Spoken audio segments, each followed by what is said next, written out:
In sports, athletes practice for hours and hours working on their physical skills, shooting free throws or hitting short pitch shots over and over until their hands are sore and full of calluses. Practicing the physical movements over and over, trying to train their muscles based on the theory that they will train their body to have what is called muscle memory. While this practice is necessary when a player gets into a game situation or into a tournament, the athlete must rely on something much more permanent than just muscle memory alone. When a player is in a game or tournament relying on just muscle memory alone, it will not always be enough to succeed. The best players in the world are able to train their minds to focus on the things that are of most importance, removing all other distractions or negative thoughts. No matter how many free throws a player makes or how many pitch shots a player makes in practice, in a game or tournament, everything changes. There is added pressure in the game that is difficult to replicate in practice. This type of stress affects the body in ways that can be detrimental to these normally simple tasks. Dr. Bob Rotella has spent numerous years studying and teaching about the ways in which our mind works, especially within the context of sports and dealing with the pressures that come with it. Rotella has helped a few college basketball teams, as well as many professional golfers, deal with their mental game. Dr. Bob Rotella puts much of his importance on the type of thoughts that a player has directly before attempting to make a swing or shoot a free throw. When talking about a player's mind, Rotella has said, I will try to send the ball in the direction of the last thing you look at or think about. If that happens to be a pond, you can find yourself in severe trouble. So if you're preparing to hit an approach shot over water or a pitch shot over a bunker to a pin, it's important that you have an established habit of focusing your mind firmly on your target. When talking about a female golfer, Rotella stated, golfers often have a problem of perception. If a player facing a tee shot starts to remember shots she's hit out of bounds, is she being realistic? Or is she being unduly harsh on herself? If she thought about it, she'd probably remember that she's hit far more tee shots in bounds than out of bounds during the course of her golfing career.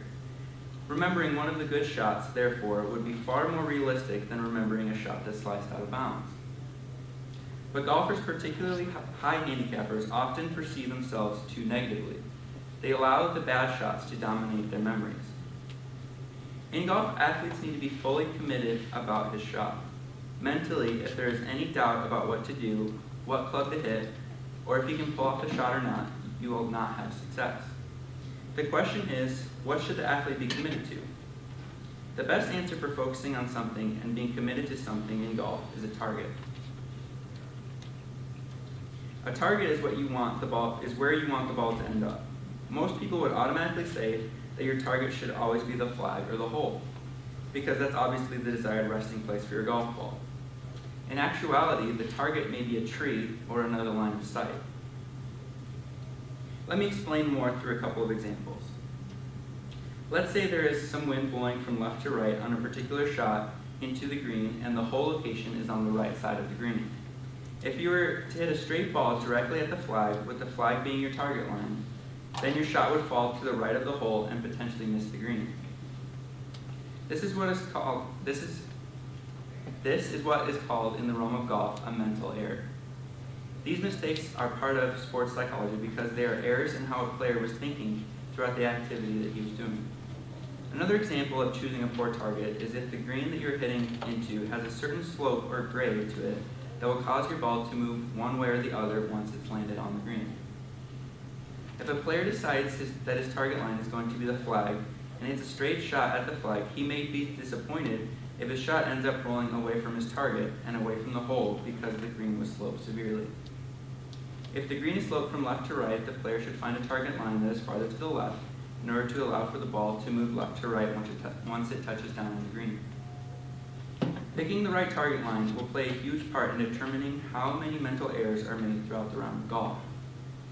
Trusting your target line will help the player relax and free up his subconscious brain to take over, causing the player to have more confidence and to play his best. Thinking about target line, as well as having your subconscious brain running the show, your mind will switch away from thinking about the mechanics of your golf swing, and you will be able to trust your swing.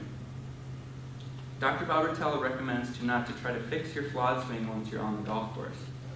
He says that it would be better to trust a flawed swing after a bad shot than to try to fix a bad swing after a bad shot. Trying to adjust your swing after you have hit a bad shot will cause you to be unsure about your game, and then doubt will creep into your mind. This idea is mainly talking about the thought of the on-course fix. Golfers commonly believe that if you hit a bad shot, you must evaluate what you have done in the swing that caused the bad shot. The correct response to hitting a poor golf shot is actually just to forget about it altogether.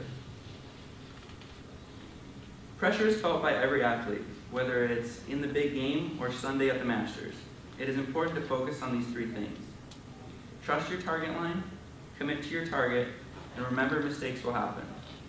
Like one of Dr. Bob Rotell's book title says, golf is not a game of perfect.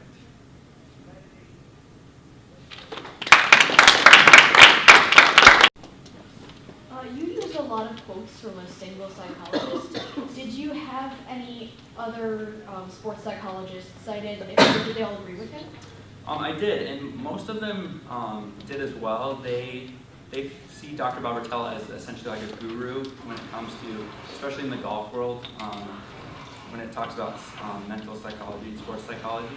And Dr. Bob Rotell has spent basically his entire life devoted to helping not only just golfers, but also like college basketball teams really come together and achieve what they want to do.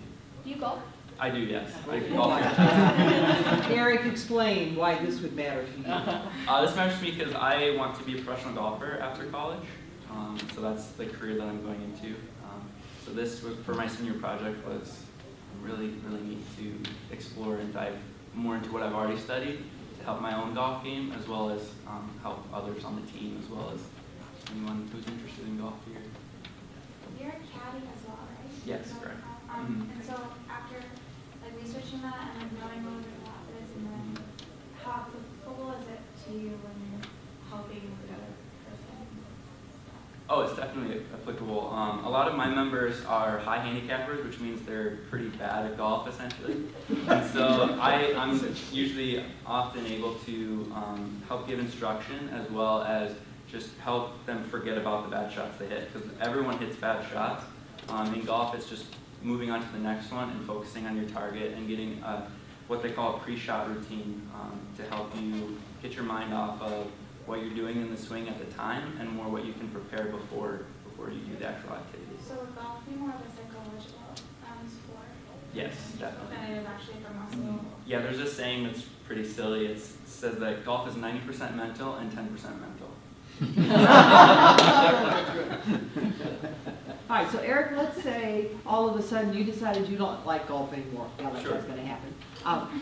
How could you use what this paper talks about in life? I feel like with golf, it's all about moving on to forgetting your mistakes. Well, not forgetting your mistakes, but not focusing on them and focusing on what is good in your life. So I feel like everyone's going to go through bad times and everyone is going to go through good times. And it's whether we focus on the good times or the bad times that matter in our life. Everybody can have a PowerPoint that doesn't work one time. Correct. So what are your thoughts on Sergio Garcia over the weekend? Oh, I was glad to see him win. I've followed golf ever since he first came on the scene in '99 and won the low am at the Masters. And he rubs me the wrong way because he was very eccentric and he battled Tiger Woods, which is one of my favorite golfers. And so I was happy to see him win because it had been 74 majors without a victory, so that was pretty cool. His emotions were incredible. So I was happy for him, but also a little disappointed because I wanted to see Ricky Fowler win. Okay. More specifically, how do you think he managed to get the monkey off his back after so many years not winning a major? Oh, it was incredible, especially if you watched on the last I didn't get to hole. watch this time. Okay, sure. On the last hole, he had a putt to win. It was 6 feet, pretty makeable putt, and he missed it, which put them into a playoff. And so in the playoff, he was able to actually make a birdie putt and win. So what he had to do is put that last putt that he missed out of his mind and focus on now and what he can do in order to win. So that's what it was able to lead him to victory. So it was really neat to see him succeed after failing, even in the same round. It was pretty cool. Anybody else? All right, go play a round of golf. Thank you.